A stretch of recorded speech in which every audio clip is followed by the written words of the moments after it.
बिस्मिल्लाहिर्रहमानिर्रहीम। अस्सलाम वालेकुम डियर स्टूडेंट्स। हम लोगों ने चैप्टर 12 ज्योमेट्रिकल ऑप्टिक्स स्टार्ट किया हुआ है।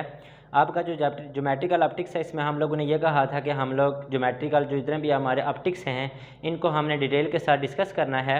अब देखेंगे उन ऑप्टिक्स में, ज्योमेट्रिकल जो ऑप्टिक्स में, इनमें हम लोगों ने कनकेव मिरर, जो मिरर के बारे में हम लोगों ने देखा था, और मिरर की टाइप कनकेव मिरर और कन्वेक्स मिरर के बारे में, और उसकी इमेज फॉर्मेशन के बारे में डिस्कस किया। कन्वेक्स लेंस, कनकेव लेंस के बारे में हम लोगों ने डिस्कस किया, और इसकी जो एप्लीकेशन थी इन कैमरास में, स्लाइड प्रोजेक्टर, आपके पास simple microscope, compound microscope, photo इन, आपके पास जो स्लाइड प्रोजेक्टर था इसमें हम लोगों ने यूज़ किया था। और उसके बाद एक जो हमारे पास ये लेंस हैं ये हमारी आँख में भी यूज़ हो रहे होते हैं। तो आज का जो आपका आर्टिकल है वो है आपके पास 12.19 द ह्यूमन आई। अब देखेंगे हम सबसे पहले जो ह्यूमन आई है इसकी जो कंस्ट्रक्शन है और ये किस तरह काम कर रही होती है, इसके अंदर जो चीज़ें लगी हुई हैं, जो इसके अंदर जो लेंस लगा हुआ है या कोई दूसरी चीज़ें हैं वो किस तरह काम करती हैं। तो फर्स्ट ऑफ़ ऑल हम क्या करते हैं कि एक आँख की साफ ड्रा कर लेते हैं। ये हमारे पास इस तरह की को हम अब एक आँख ले लेते हैं।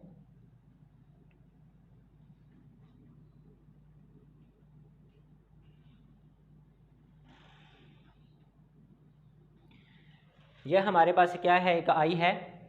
और सबसे पहले हमारे पास क्या होता है कि इस आई में कि सबसे जो इनर जो लेयर होती है, इसके बाहर जो हमारे पास लगी होती है, इसको हम नाम देते हैं कॉर्निया का। एक ट्रांसपेरेंट आपके पास मेम्ब्रेन होती है जिसने लाइट को क्या करती है, अलो करती है एंटर होने के लिए, आँख के अंदर जाने के लिए। तो इसको हम क्या नाम देते हैं, कॉर्निया का। फर्स्ट ऑफ ऑल जो आपका पहला था पॉइंट वो है आपके पास कॉर्निया, और इसका फंक्शन क्या है कि इसने अलो करना है टू एंटर द लाइट।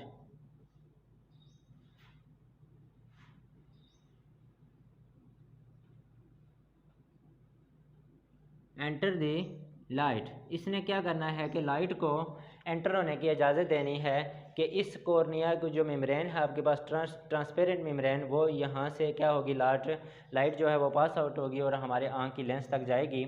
इसके बाद आपके पास क्या है, जो कॉर्निया है उसके बाद एक कलर्ड एरिया है आँख के ऊपर, ठीक है। इस तरह का आपके पास कोई एक कलर्ड एरिया है यहाँ पे, और जिसको नाम हम देते हैं आइरिस का।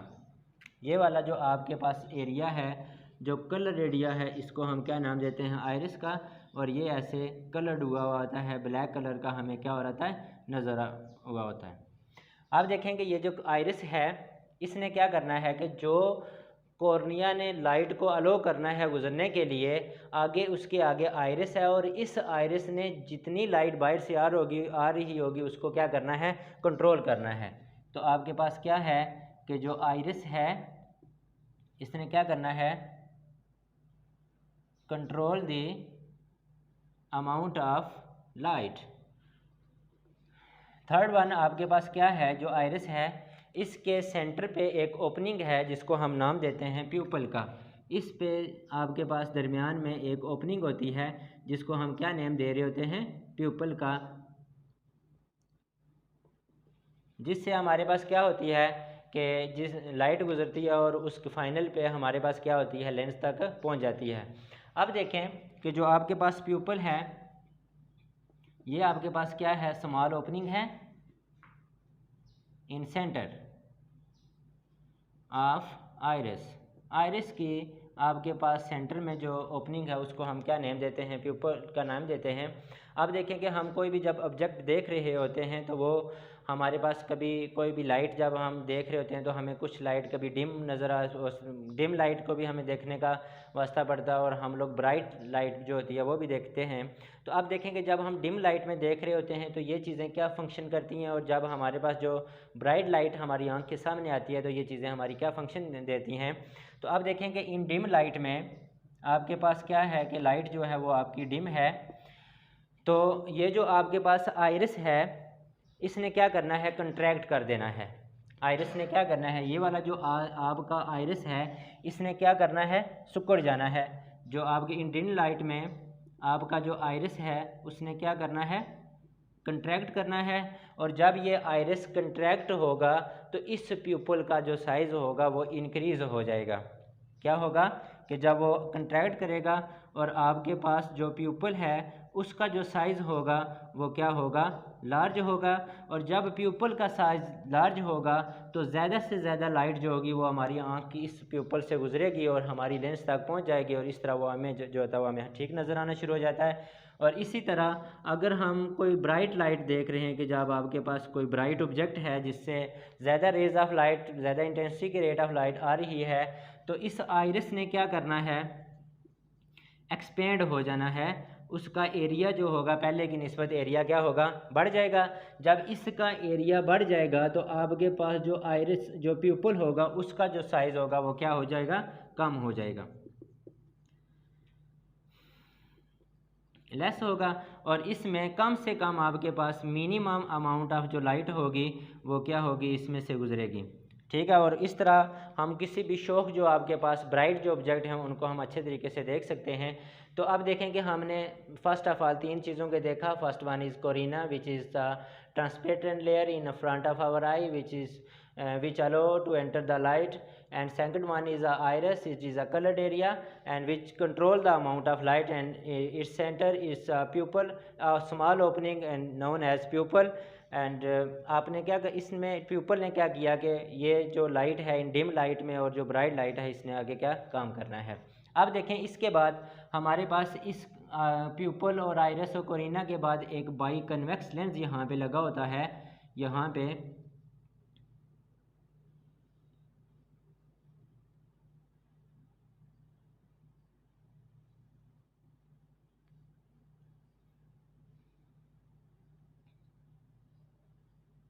ये वाला एक आँख के आगे क्या है, एक बाई कन्वेक्स लेंस लगा हुआ है।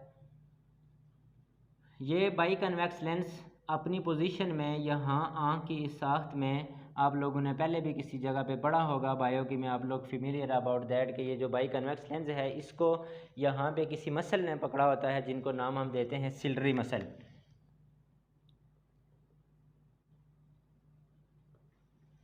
यह जो आपके पास सिलरी मसल हैं इसने क्या करना है कि जो आपका बाई कन्वेक्स लेंस है इसको अपनी जगह पे रखना है, ठीक है। और जब हम लोग इस हमको जब कोई ऑब्जेक्ट हम देख रहे होते हैं तो इस सिलरी मसल की वजह से इसकी जो फोकल लेंथ है वो उसका क्या करनी है कि ये जो बाई कन्वेक्स लेंस है उसने क्या करनी है, चेंज करनी है। अब देखें कि हम लोगों ने कोरिना और आइरिस के बारे में कहा कि डिम और लाइट में। अब देखें कि अब हमारे पास एक 2 तरह की और कंडीशन हो सकती हैं। वो आपके पास ये हैं कि अगर आपका कोई ऑब्जेक्ट फार साइड पे आप सीन कर रहे हैं, ऑब्जेक्ट इज सीन, आपके पास क्या है, एक दूर जगह पे आपका कोई ऑब्जेक्ट पड़ा हुआ है और उसको आप देखना चाह रहे हैं, और एक आपके पास क्या है जो ऑब्जेक्ट है वो करीब साइड पे पड़ा हुआ है। तो इन सिलरी मसल का क्या काम होगा और उसको हम किस तरह देख सकेंगे, उसने किस तरह इस कन्वेक्स लेंस का जो कर्वेचर है वो चेंज करेंगी, और उस कर्वेचर के चेंज होने से हमें उसकी फोकल लेंथ जो है वो चेंज होगी। तो अब देखेंगे ये जो सिलरी मसल है, जब आपके पास कोई एन ऑब्जेक्ट फार साइड पे पड़ा होगा तो इसने क्या करना है कि ये जो मसल हैं आपके पास ये क्या होंगे, एक्सपेंड हो जाएंगे। जब आपके पास क्या है, ऑब्जेक्ट किसी एक फार साइड पे पड़ा हुआ है तो आपके पास ये जो सिलरी मसल हैं इन्होंने क्या करना है, एक्सपेंड हो जाना है। अब देख लें जब ये एक्सपेंड होंगे तो आपके पास क्या होगा कि जो कन्वेक्स लेंस है उसका जो कर्वेचर होगा वो क्या हो जाएगा, डिक्रीज़ हो जाएगा। अब देखें अगर आपके पास इस तरह का लेंस है तो जब इसके सिलरी मसल ने इसको इधर से खींचा, इसको इधर से खींचा, तो आपका ये वाला जो होगा ये आपके पास कन्वेक्स लेंस है, इसको यहाँ से सिलरी मसल इस पे लगे हुए हैं, और जब इस यहाँ पे ये एक्सपेंड होंगे तो आपका जो लेंस होगा वो क्या होगा, इस तरह हो जाएगा, और इसका जो सेंटर ऑफ कर्वेचर होगा, जो कर्वेचर इस लेंस का होगा वो क्या हो जाएगा, डिक्रीज़ हो जाएगा।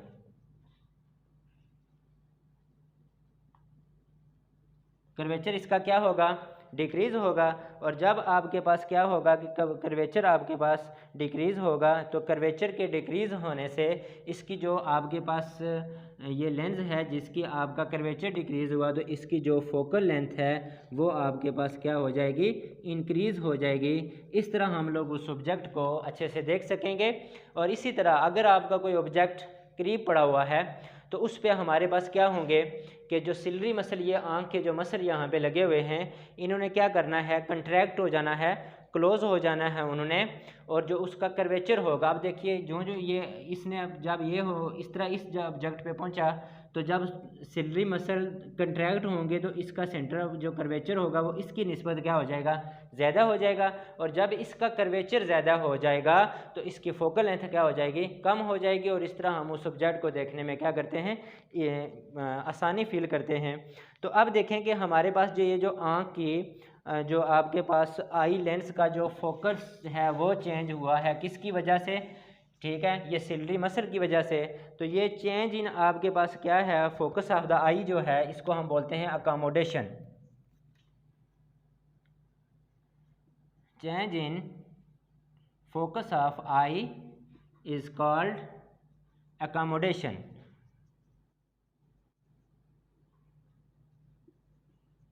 अकोमोडेशन। अब देखें कि हम लोगों ने यहाँ तक हम लोगों ने कॉर्निया के बारे में पढ़ा, आयरिस के बारे में देखा, प्यूपल के बारे में देखा, बाई कन्वेक्स लेंस के बारे में पढ़ा, और सिलरी मसल के बारे में पढ़ा। और यहाँ पे हम लोगों ने दो चीज़ें डिस्कस की हैं कि एक ऑब्जेक्ट अगर आपका दूर साइड पे है या फार साइड पे आ रहा है तो उस पे हमारे पास जो आयरिस है उसका क्या काम होगा, और सॉरी बाई का ये जो सिलरी मसल है इसका क्या काम होगा, और जब आपकी लाइट डिम होगी या कोई ब्राइट इमेज है जहाँ से लाइट जो है वो ब्राइट हो रही है, तो वहाँ पे ये जो आयरिस है इसका क्या काम होगा, तो ये जो इसका प्यूपल है इसका क्या काम है। और इन अब देख लें कि जो आपके पास लेंस था, ये जो बाई कन्वेक्स लेंस है, इसका चेंज इन जो फोकस है, ठीक है, change in focus of I is called accommodation. अब देखें कि जब आपके पास रे हमारे पास क्या होंगी, पासिस थ्रू अ लेंस, जब हमारे पास क्या होंगी कि ये जो भी आपके पास रे ऑफ लाइट इधर से आई, कॉर्नर से गुजरी, यहाँ से गुजरी, और गुजरने के बाद आपके पास क्या होगा, एक आँख की बैक साइड पे एक आपके पास स्क्रीन होती है जिसको हम क्या बोलते हैं, रेटिना, ठीक है। उस रेटिना पे जाके वो दो रे ऑफ लाइट ऐसे अगर मिलेंगी तो हमारी इमेज क्या होगी, बनेगी। तो अब देखें कि ये जो आपके पास आखिर वाला जो पॉइंट है इसको हम क्या बोलते हैं, रेटिना कहते हैं। ये वाला आपके पास जो रेटिना है इसने हमें क्या काम करना है कि इमेज देनी है। अब देखें ये वाला जो रेटिना है इसके साथ हमारे पास कुछ नर्व्स यहाँ पे लगी होती हैं जो ब्रेन में जा रही होती हैं। तो आगे जो आपके पास ऑप्टिक जो नर्व हैं इन लोगों ने, अब देखें कि आगे हमारे पास फोटो रिसेप्टर लगे हुए हैं, क्या हैं कि उसके आगे जो हमारे पास वेन्स हैं, जो नर्व हैं जो दिमाग में जा रही हैं, उनको हम क्या नाम देते हैं, फोटो रिसेप्टर, ठीक है। उन फोटो रिसेप्टर को एक का नेम आपके पास रॉड है, फोटो रिसेप्टर वो रॉड हो सकते हैं और कोन्स हो सकते हैं। ये जो फोटो रिसेप्टर हैं इस लाइट सिग्नल को इलेक्ट्रिकल सिग्नल में कन्वर्ट करेंगी, और इलेक्ट्रिकल सिग्नल वो ऑप्टिक नर्व के ज़रिए हमारे दिमाग तक क्या करेंगे, पहुंच जाएंगे। अब देखें उसके बाद हमारे पास दो तरह की चीज़ें आँख के अंदर मौजूद होती हैं कि जो हमारी आँख अपनी ही जगह पे इसी तरह हमारी जो आँख है ये इस जगह पे कायम रहती है। हम छलांगे लगाते भी हैं, हम खेलते भी हैं, हम रोज़मर्रा ज़िंदगी में हमारी इस आँख की मूवमेंट होती है, लेकिन ये आँख कभी भी अपनी जगह से कोई चेंज नहीं होती, कभी हमारी इमेज में बनने में कभी फ़र्क नहीं आया। तो ये आँख अपनी जगह पे कैसे रहती है, वहाँ पे हमारे पास दो तरह की चीज़ें हैं। एक है आपके पास एक्वस ह्यूमर,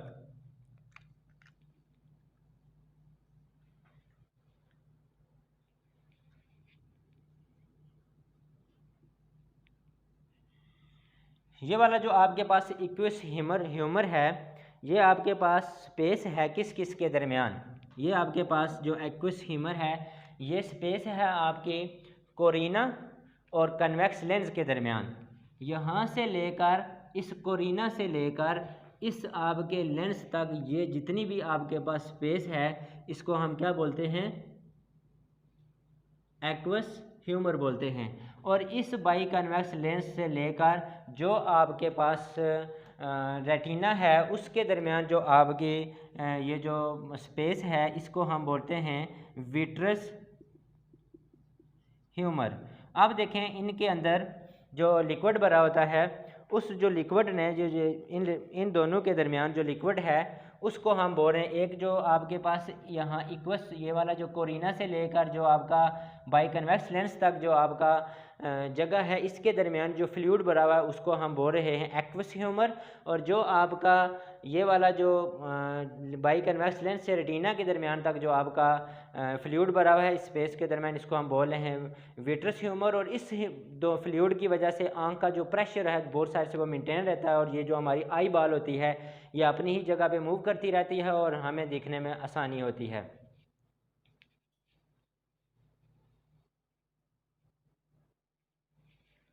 अब देखें कि ये हमारे पास क्या थी, आई थी, जिसकी हम साख्त के बारे में हम लोगों ने देख लिया कि कोरिना क्या है, आइरिस क्या है, सारी चीज़ों को हम लोगों ने डिटेल किया।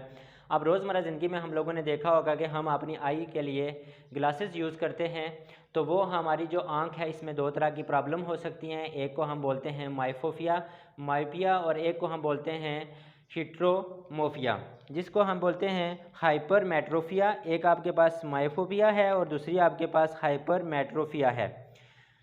अब देखें कि ये वाली जो आँख की दो तरह की बीमारी जिसे आप कह सकते हैं कि इस दो तरह की जो बीमारी हम लोगों को मिल रही है, जो हमारी आँख जिसका शिकार हुई होती है, इसका ये क्या काम है, ये किस तरह हमारी आँख को डैमेज कर रही होती है और इसको हम किस तरह दूर कर सकते हैं, ये हम इसी के साथ देखेंगे।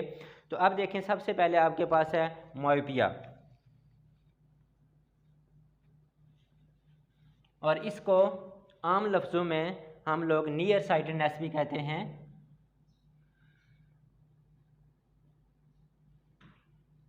इसमें हमारे पास जो नियर साइटेडनेस है, इसमें ये होता है कि हम लोग जो दूर की ऑब्जेक्ट होते हैं, जो दूर की चीज़ें होती हैं, फार जो आपके पास ऑब्जेक्ट होते हैं, उनको हम लोग क्या करते हैं, क्लियरली देख सकते हैं। और जो हमारे पास नियर ऑब्जेक्ट होते हैं उनको हम क्या करते हैं, जो हमारी आंख होती है वो ब्लड देख रही होती है, वो क्लियर जो होते हैं वो नहीं देख रही होती, वो जो हमारी आंख होती है इस बीमारी में। अब इसमें होता ये है कि जो हमारी आंख में जो इमेज बन रहा होता है, अब देखिए कि हम लोग जब आंख के बारे में पढ़ रहे थे तो हमने ये कहा कि जो रेज़ ऑफ लाइट होती हैं डिफरेंट प्रोसेस में गुजरने के बाद रेटिना पे जाके इमेज बनाती हैं, तो वो चीज़ हमें नज़र आती है। तो नियर साइटेडनेस में हमारे पास क्या होता है कि जो इमेज बन रही होती है वो नॉट एट अ रेटिना, वो क्या होती है कि इन फ्रंट ऑफ द रेटिना बन रही होती है यहाँ पे। जब यहाँ पे आपकी इमेज बनेगी तो हमारे पास क्या होगा कि हम दूर के ऑब्जेक्ट तो क्लियरली देख सकेंगे, लेकिन जो आपके करीब के ऑब्जेक्ट हैं उन्हें हम नहीं देख सकते। और इस चीज़ को हम लोग क्या करते हैं, ये जो इसका काज हो सकता है कि आपका ये जो बीमारी है इसका काज क्या है, तो इसके काज ये हो सकते हैं कि जो कॉर्निया है आपका, ये वाला जो कॉर्निया, इसका जो कर्वेचर है ये क्या हो जाता है, एक्सेसिव हो जाता है। ठीक है, हो सकता है कि जो आपका कॉर्निया है उसका जो कर्वेचर है वो क्या है, ज़्यादा हो गया है, और जब उसका या आपके पास क्या है, जो आई बॉल है ये अलोंगेट हो गया, ये आपका जो आई बॉल है,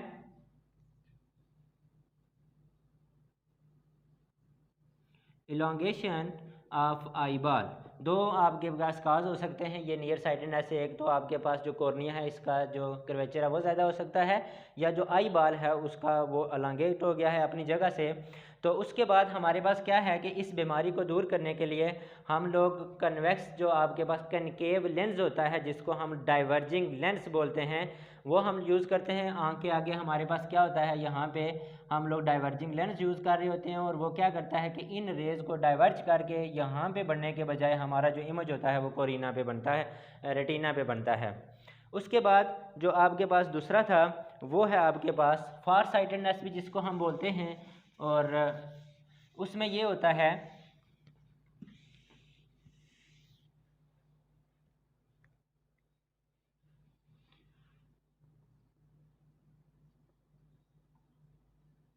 हाइपरमेट्रोपिया। ठीक है, आपके पास क्या है,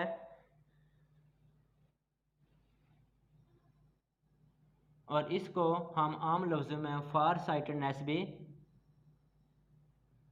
कहते हैं। जिस तरह हमारे पास नियर साइटेडनेस था उसमें अब देखें कि हम लोगों ने जो फार साइटेडनेस में जो देखा, नियर साइटेडनेस में देखा था कि हमें दूर की चीज़ें क्लियर नज़र आती हैं, तो वहाँ पे हमारे इसमें हमारे पास क्या होगा कि जो हमारे पास नियर साइटेड, जो नियर की आपके पास थिंग्स होंगे उनको हम क्या करेंगे, क्लियरली, वेरी क्लियरली देख सकेंगे, और आपके पास जो दूर की चीज़ें हैं उनको हम क्या करेंगे, ये जो हमारी आँख है इनको ब्लड देखें कि वो हमें नज़र नहीं आ रही होती। तो इसमें हमारे पास क्या है कि ये वाली जो इस तरह की अगर डिफेक्ट हो आँख में तो इसको हम हाइपरमेट्रोफिया और फार साइटेडनेस कहते हैं। और इसके दो काज हो सकते हैं आपके पास। इसका काज क्या है बीमारी का कि ये इसका जो काज है, तो उसके काज में हम लोग ये कर सकते हैं, हमारे पास आँख को ये हो सकता है कि जो आपके पास focal length of eye lens है,